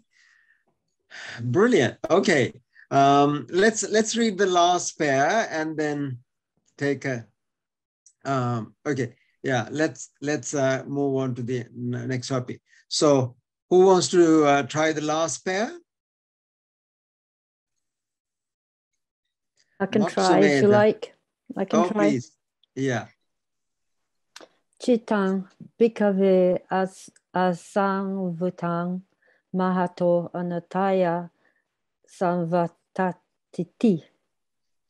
Yep. Chittang bhikkhave samvutang mahato ataya samvattatiti. Oh, very good. Samvattatiti. Samvattatiti. Very good. Yeah. Chittam bhikkhave asangvutam mahato anathaya samvattatiti. Chittam bhikkhave sangvutam mahato atthaya samvattatiti. Okay. Again, the negation. Asangvutam, sangvutam. Unguarded, guarded. So sangvuta is uncovered, actually. Sangvuta, cover. But here the meaning is like, unchecked. Yeah, when the mind is unchecked, it leads to greater greater difficulties or problems. Whereas when the mind is checked, protected, guarded, it is for the well-being and welfare. Okay, so now you see the language is very easy to learn. Yeah, so maybe we can ask Sumedha to just read through through the section, because he's an expert on this. Would you read through the whole text? Okay, I will try.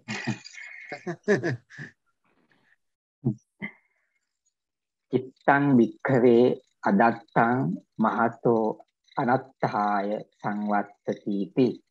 Chittang bhikkhave dantang mahato attaya samvattatiti. Chittang bhikkhave aguttang mahato anattaya samvattatiti. Chittang bhikkhave guttang mahato attaya samvattatiti. Chittang bhikkhave arakkhitang mahato anattaya samvattatiti. Chittam bhikkhave rakkitang mahato attaya samvattatiti. Chittam bhikkhave asangvutang mahato anattaya samvattatiti. Chittam bhikkhave sangvutang mahato attaya samvattatiti. Wow, that's great. So And thank you, Sumedha. Thank you, everyone. I think you're doing really well with Pali. You never thought you will read this much Pali, did you? Can I ask something? Sure, yeah. About the words. Can you go back? Oh, yeah. Do you want this on the screen again? Yeah, so there was like two words I thought you said like some vutam that is checked and protected, and also gutam it's also protected. Oh, okay. Very good question. Yeah. So I mean there's a slight difference in meaning, because here guttam is gutta, guard, like, you know, you are like a, you know, guarding it. Rakhita. Are you talking about the other one, asanguttan? Yeah, I was. Yeah. Good. Yes. No. Wait. Yeah. Guttam and the last one. Yeah. So okay, asanguttam.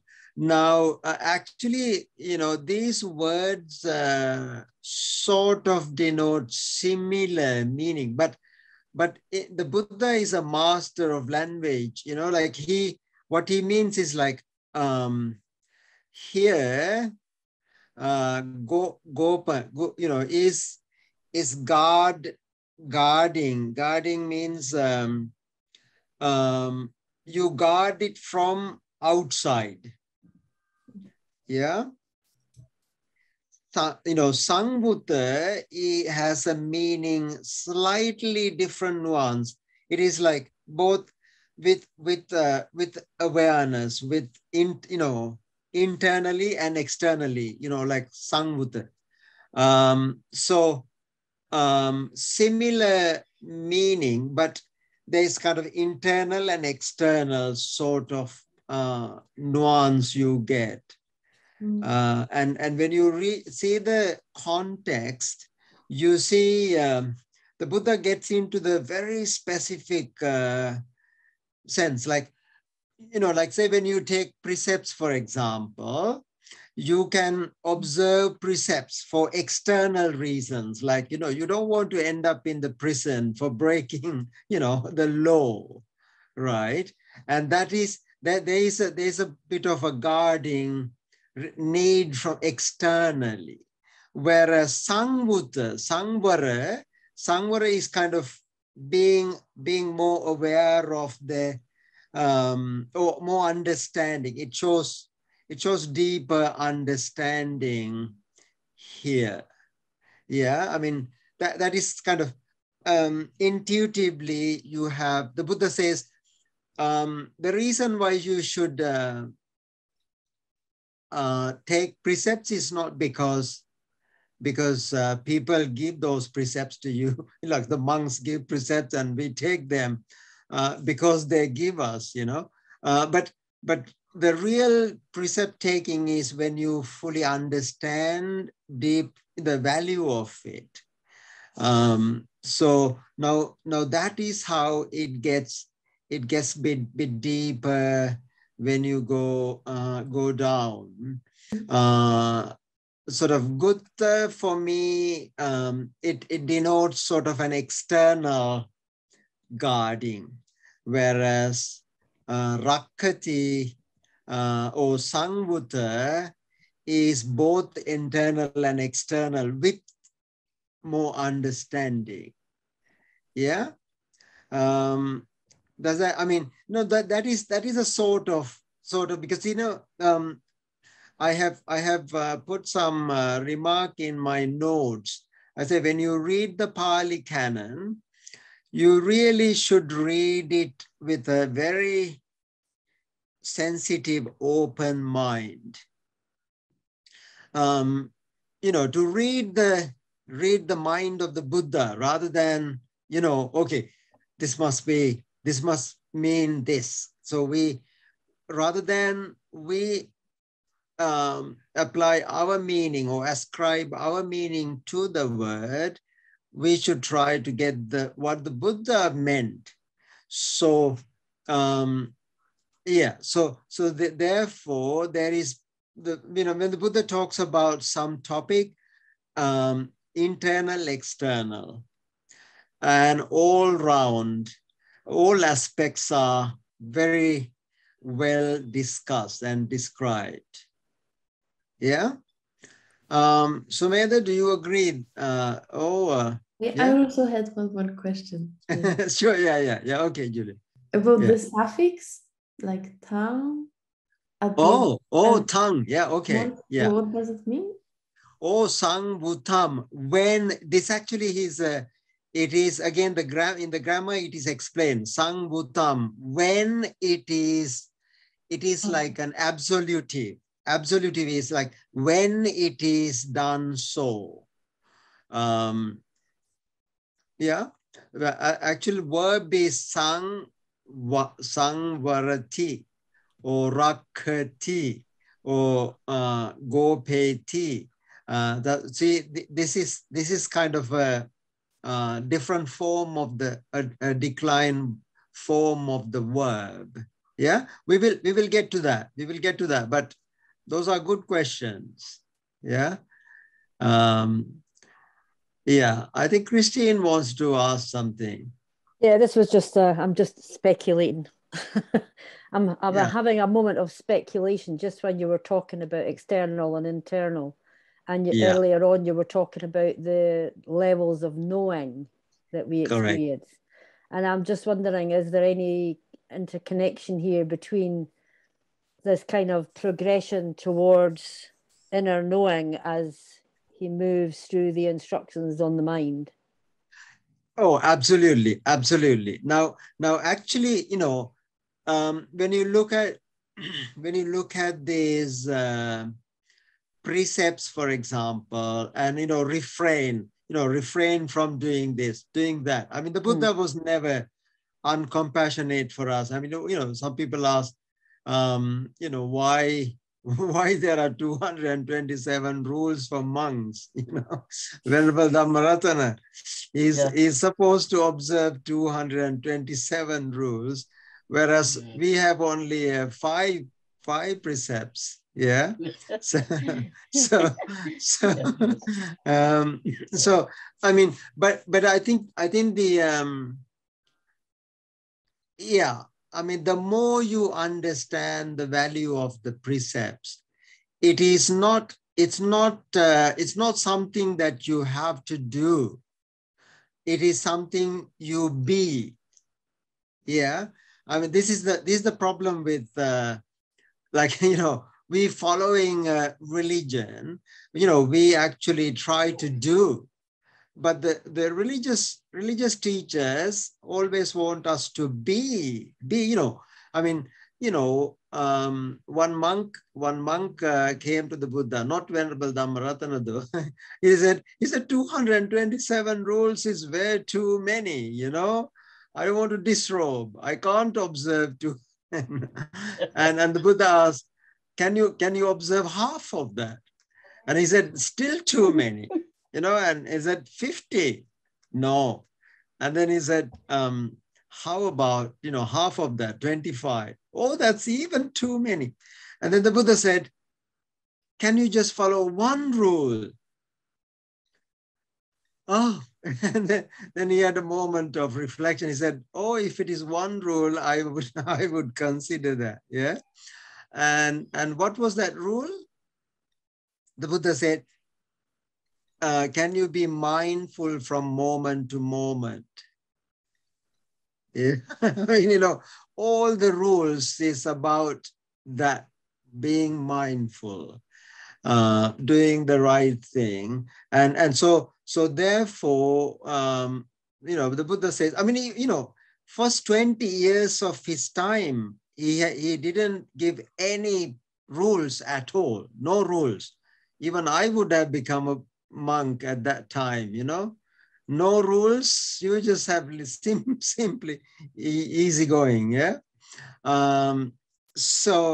But as it required, slowly to help people. These rules are never to actually wrap you around, you know, like to get you. But it is just for a deeper knowing and understanding. Yeah. So, and that's what actually make this. I mean, you know, every religion has rules, you know, do's and don'ts. But the Buddha says, I'm not actually giving do's and don'ts just for the fun of it. You know, I don't, not to exercise my authority, but it is to the extent that you need them to, develop your, Shila, Samadhi, and Prajna, your insight. When you have a full day of killing and stealing and misconduct, and you probably may not be able to do a good meditation, do you? So therefore it is deepening slowly. But again, if some were to actually break the precepts, the Buddha was never harsh on them. And it's a compassionate Buddha. There's no guilt in Buddhism. Yeah. So that is why the venerable monks, every month, every full moon day, they actually come together in the disciplinary meeting, where they confess some of the shortcomings and then, do a communion, kind of a, yeah. So it is, these are not necessarily to control your life. Okay, so I'm conscious of the time. Let me see.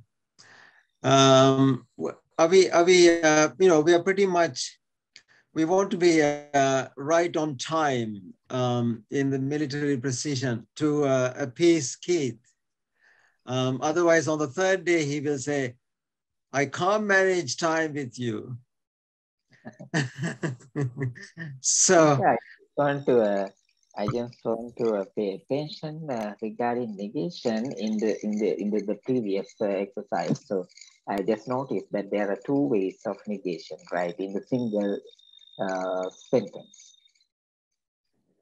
Yeah. Negation. I think that is somewhat important. Yeah. So are you talking about, yeah, this one? Yeah. So the first place it's negate like adding a, that adantang. Yeah. And then negation is anattaya, that's attaya, anattaya, dantang, adantang. So two different ways of negation, right? Not the same. Yeah. That's important. Oh, very good, very good. Now, do you see the context? Why there is an as opposed to a? Can anybody actually guess? Make a guess why there is a n negation here? It's because it's an a before an a, and that would be brilliant. That is exactly right, Athamitra. Yeah. And so whenever the word starts with a vowel, you put an. And whenever it starts with a consonant, it's just a. Yeah. So a rule immediately emerges. Yeah. Arakhitam. Rakhita. Yeah. Asangvutam. Whereas if it starts with a vowel, it becomes an. Now you know how to negate a word, starting with vowel or starting with a consonant. If it is starting with a consonant, it is simple a. If it is with a vowel, it is an. Yeah? Oh, thank you. Thank you for bringing that up, Sumedha. Yeah. Excellent. See, we have learned so much Pali today, haven't we? Yeah. So perhaps we should actually end this with a short blessing by Venerable Dhammarathana. Yes. Yeah? Shall we finish it with a short blessing? Short blessing, yeah. I'm starting. Yeah. Thank you, sir. And today our Pali group, I make a wish, all of Dhamma friends. Namo tassa bhagavato arahato samma sambuddhassa. Namo tassa bhagavato arahato samma sambuddhassa. Namo tassa bhagavato arahato samma sambuddhassa. Buddha ratanang dhamma ratanang sangha ratanang tinnang ratananang anubhavena Pitakattayānubhāvēna jinasāvakānubhāvēna sabbete roga sabbete bhaya sabbete antarāya vinassantu āyuvaddako dhanavaddako sirivaddako yasavaddako balavaddako vagnavaddako Sukhavadako hotu sabbada dukkha roga bhaya vera soka sabbe upaddava aneka antaraya pi vinassantu tejasa jaya siddhi dhanang labang sotti bhagyang sukang balang siriyayucha vangno cha bhogang uddhecha asava satavasa cha ayucha jiva siddhi bhavang tutte